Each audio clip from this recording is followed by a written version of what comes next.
Good afternoon, everybody. This is Mrs. Morales, and we are going to be reading chapter 16 and 17 today, because chapter 16 is pretty short. And I've got a fan going, a heater going, so if you hear that in the background, I apologize. Alright, chapter 16. I wait until after the holiday break to take the machine into school. I have practiced with Mrs. V every single day of Christmas vacation, learning how to push the right buttons, how to switch smoothly from one level to another, how to make contractions. I had to figure out how to say isn't instead of is not, or there's instead of there is. It was hard. I kept messing up, but Mrs. V wouldn't let me quit. I didn't want to. So on that first day back, Elvira is the star of the day, making me the center of attention. Ooh, sorry. And not because of something embarrassing I did, like throwing up or spilling my food, but for something very cool instead. Unbelievable. Even the teacher seemed impressed. "Watch out, world," Mrs. Shannon announces when she sees me in the hallway. "Melody is ready to rock, y'all." I grin, pushing a button, and a song with the latest teen musical begins to play. "Girl, you really got it going on. Music and everything?" Mrs. Shannon starts chassaying across the hall in rhythm to the music, and I crack up. In room H5, Maria is glued to me all morning. "Cool beans, Melly Belly," she keeps repeating. "Cool beans, can I play?" She wants to touch the glowing lights and shiny buttons, but Mrs. Shannon steps in and directs her to a new computer game she's loaded on the classroom machine. When Catherine comes in, just before the bell for language arts class, I'm ready for her. She's wearing a green plaid shirt, a blue skirt, and orange knee socks. I planned the first thing I was going to say to her, so Mrs. V and I programmed it in ahead of time. I push a button and smile. "Let's go shopping." Catherine gasps, then laughs so hard she almost can't catch her breath. Then she runs over to me and hugs me. "I'm so happy for you, Melody. You really needed this. And yes, we're going to have to find a day so you can teach me some fashion sense." "We need hurry," I type in. I'm in a great mood. "You're a cold-hearted woman," Catherine declares, still laughing. "But for now, let's get you to your inclusion classes and show off this cool new machine." I shiver with excitement. Then I roll into Miss Gordon's room. As usual, nobody looks up except for Rose, who flashes me a smile. But then I turn the volume up real loud and I push a button. "Hi, everybody. I have a new computer." Heads turn and voices whisper. "They make computers for the special eddies? It talks? Mine doesn't do that." "Yours doesn't need to talk." "It sounds weird. So do you." What could she possibly have to say anyways? But Connor jumps up, his shaggy blonde hair flopping into his eyes, and says loudly, "That's awesome, Melody!" And because he's one of the popular kids and probably the biggest and tallest kid in the 5th grade, I think because he gives this his okay, the rest of the students decide to leave it alone. Well, most of them.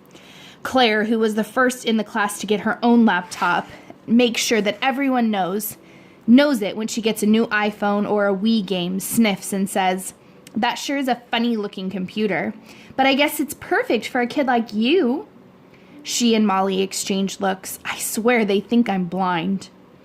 Miss Gordon, who looks like she wants to squeeze Claire, like an empty toothpaste tube, tells her, "Claire, I don't allow rudeness in my classroom. Now sit down and hush." But even Claire can't dim my good mood. I push another button for a sentence Mrs. V and I prepared ahead of time. Somehow I knew I would need it. The machine says, "I talk to everybody now. Claire, too." I see her scowl, but everyone else laughs. They all want to touch the machine or push a button or try to operate it. But Catherine keeps them away and lets me do all the demonstrating. I go to the green level, the jokes. "Knock, knock, everybody. Who's there?" Several people reply together. "Isabel," the Medi talker says. "Isabel who?" the kids surrounding me reply. "Isabel out of order? I had to knock." Everybody laughs at this silly joke with me. Even though my arms and legs flail out and I drool a little as I laugh, it is the first time in my entire life that I feel like I'm part of the group. I wish I could click a save button so I could play this moment over and over again. I type in, "Today is Monday. It is cold." Then push the blue button on the machine.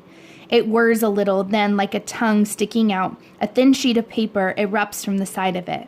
Printed on it are the words I just typed. "Whoa," says Rodney, the champion video game player in the class. "It's got a printer?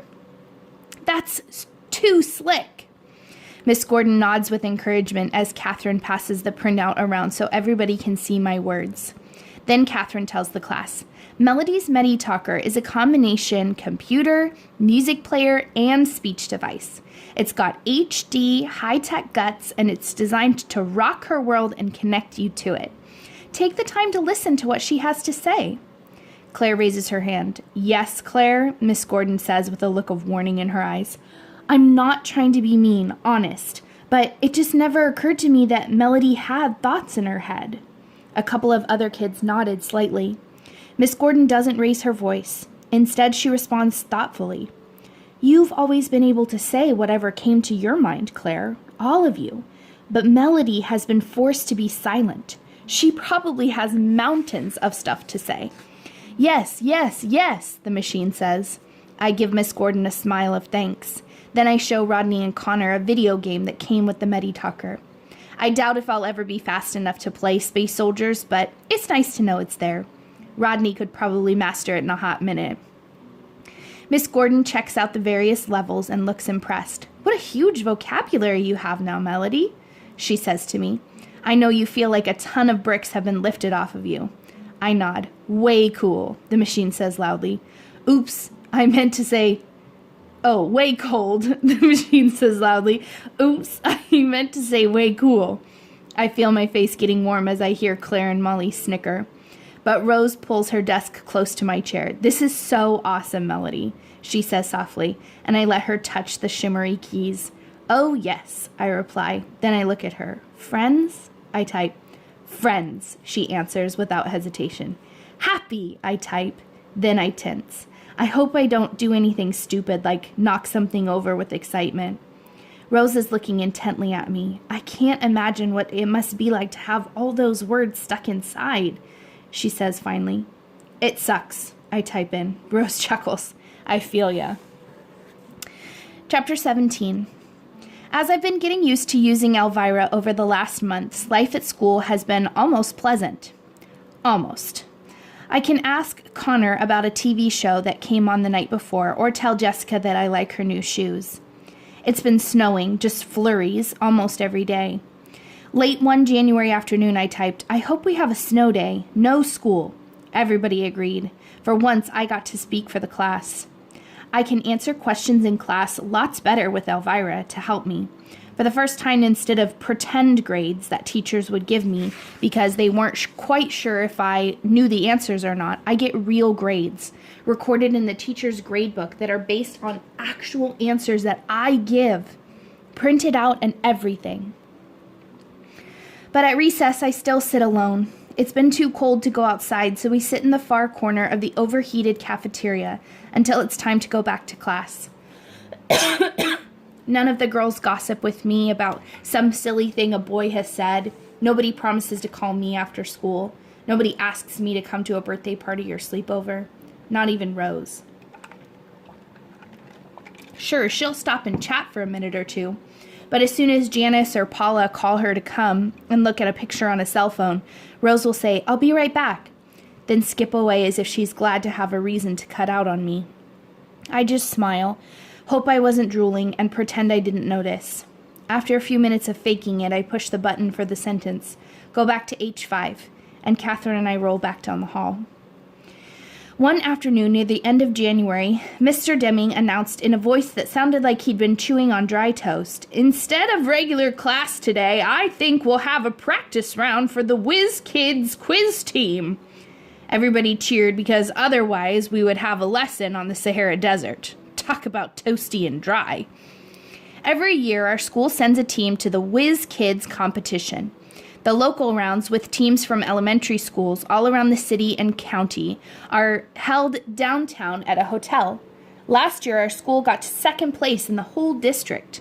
The principal was so proud she bought pizza for the entire school, even though the team was only for grades 4, 5, and 6. The first place teams from across the state go to Washington, D.C. for the Nationals. It's televised and it's a really big deal. Rose scooted her desk closer to mine. I was on the Whiz Kids team last year, she told me. I know, I typed. You're smart. She beamed, then leaned closer. Connor will probably get picked again, too. He's a little hard to handle, but he's great with trivia. I glanced over. Connor was boasting to his friends about last year's competition. You ought to see the room in the hotel where they hold the contest. Gold chandeliers, rich-looking stuff everywhere, and kids from all over looking smart, but we smoked 'em all. All but one team, dude, Rodney shouted out good-naturedly. They tore you up, the class hooted. Yeah, but this year we're gonna win, right, Mr. D? We're certainly going to try, Connor, Mr. Dimming replied. The rules have changed slightly, so our team this year will be made up of just grades 5 and 6. That gives us strength because some of you competed last year. Now, let's just see how good we are. Let's do a set of sample questions, just for fun, shall we? You got prizes? Rodney asked. Not every competition results in a prize, Rodney, Mr. D replied. Yeah, but it's for fun with good stuff at the end, Connor added. Please? Okay. One slightly squished Butterfinger candy bar from my lunch bag, the teacher said, holding it up. Everyone laughed once more. Chocolate gives you zits, Rose teased Connor. I don't want candy, I want to win. She moved her desk back to her own row. Catherine sat on the other side of me. Do you want to play the practice round with them? She asked. Yes, I typed. Answers, A, B, C, D. Easy. She grinned. Okay, easy. Let's see what happens. Mr. Dimming cleared his throat and smiled. Whiz Kids, time is my favorite event of the year, he admitted. Let's see if we can go all the way this year. The class cheered. I will read the questions first, then the choices for the answers. You will write down the correct letters. Does everyone understand? Connor raised his hand, then called out before Mr. Dimming noticed him. Don't give us easy ones, Mr. D. I've got brains of steel. And a mouth to match, I heard Rose whisper. Number 1, the teacher began. This planet is closest to the sun. A, Venus, B, Earth, C, Mercury, D, Mars, or E, Jupiter. Baby question, Connor protested. Please, Connor, silence, Mr. D said sternly. Connor finally shut up. I pushed the letter C on my machine and waited for the next question. Number 2, Mr. Dimming continued. How many sides are on a heptagon? A4, B6, C7, D8, or E9? I typed in the letter C again. Would the same letter come up twice in a row? Why not? I knew I was right. Question number 3, Mr. D said. How long is one regular term for a U.S. representative?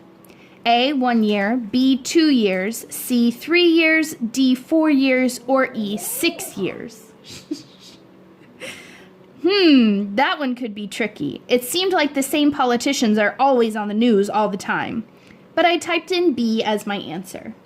Mr. D gave us 50 questions in all. Several were math problems. Others had to do with science and grammar. The last question was about geography. In what state would you find the Grand Canyon, he asked. A, California, B, Arizona, C, South Dakota, D, New Mexico, or E, Utah. I've never been there, but I've seen specials on the Travel Channel, and I'm almost positive it's in Arizona. I typed in the letter B, pushed the print button, and Catherine took my paper to the teacher's desk. Melody participated? Mr. Dimming asked as he looked at the printout. He glanced from me to the paper in his hands. How nice. I didn't like the sound of his voice. He scored the papers while we watched a movie about the pyramids in Egypt. I couldn't help stealing glances at him. Finally, Mr. Dimming looked over his wire-rimmed glasses. I've tallied the results. These are not official tryouts, but the students with the very highest scores today are Paula, Claire, Rose, and Connor. Connor jumped up from his desk and cleared. I knew it! I am the man! I'm hot! Let me hold the piece of candy. He started up the aisle towards the desk where the Butterfinger lay. Sit down, Connor. the teacher said with exasperation. You did well, but you don't get the candy. Who beat me? Connor seemed amazed. Rose? That's okay. I'll triumph in the real tryouts. I looked over at Rose. She smiled back at me, a look of anticipation on her face. Mr. Dimming was silent for a moment. He scratched his head. Finally, he cleared his throat and said, the winner of today's competition and the winner of the Butterfinger candy bar with a perfect score is... He paused again, gave his head a little shake, and started again. The only person in the class who got every single question correct is Melody Brooks. Dead silence. No cheers, just looks of disbelief. No fair, Molly blurted out angrily. Melody got a helper who whispered the answers to her. She must have cheated, Claire added loudly. Catherine jumped up out of her chair and stormed over to where Claire and Molly were sitting, her new black leather boots clicking sharply on the tiled classroom floor. I did not help her. Did it ever occur to you that she might have some smarts of her own? She can't even sit up by herself, Claire replied, her voice petulant. What your body looks like has nothing to do with how well your brain works. You ought to know that by looking in the mirror. Ooh, she got you, Connor said. That got a couple of kids laughing, but most of the kids were looking around uneasily. No one looked at me. Claire said nothing in reply. I guess Molly decided to shut up as well. Catherine returned to where I sat, but the whole thing made me want to crawl under a table and disappear. Mr. Deming raised his hand for the class to be silent. Melody, please come up and get your candy bar, he said. I am very proud of you and your efforts today, and your classmates are as well. Let's all give Melody a round of applause. Everybody except Molly and Claire clapped as I rolled slowly to the front of the room. The sound of my chair's motor whirred softly. They couldn't hear the sound of my thumping heart. I figured the teacher offered me the candy to shut up Claire and Molly and to make me feel good that I accidentally got all the questions right. But it was no accident. I knew them all, every single one. Mr. Dimming placed the candy bar on my tray. Good. At least I didn't have to worry about dropping it in front of everybody. I rolled back to my place with my head down. I'm so proud of you, and you should be too, Catherine whispered, holding her hand up for me to slap. But I didn't move. Not, I typed. Why not? You beat them all. It took me a very long time, but I typed, they think my brain is messed up like the rest of me. I felt like crying. Then we'll have to study and show them that they're wrong, Catherine said with a hint of defiance edging her voice.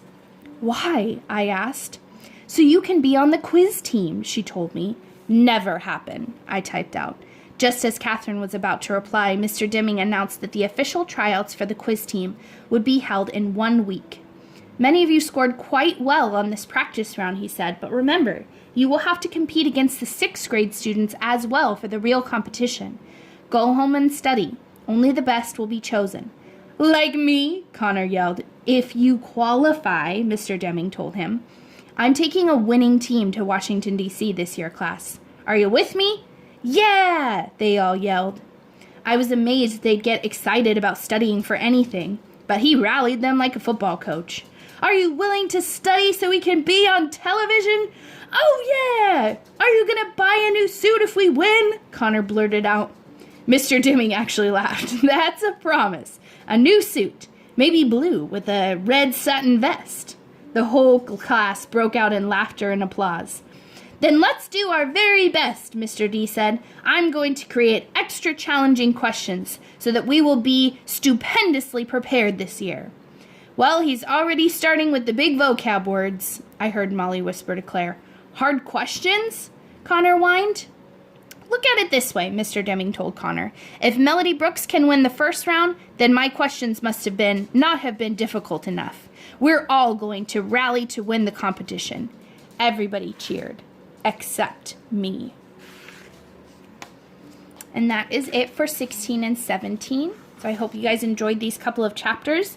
And leave your predictions in the comments below. What do you think is going to happen with the quiz team? Do you think that Melody's going to qualify? Do you think the teacher maybe won't let her? What do you think is going to happen?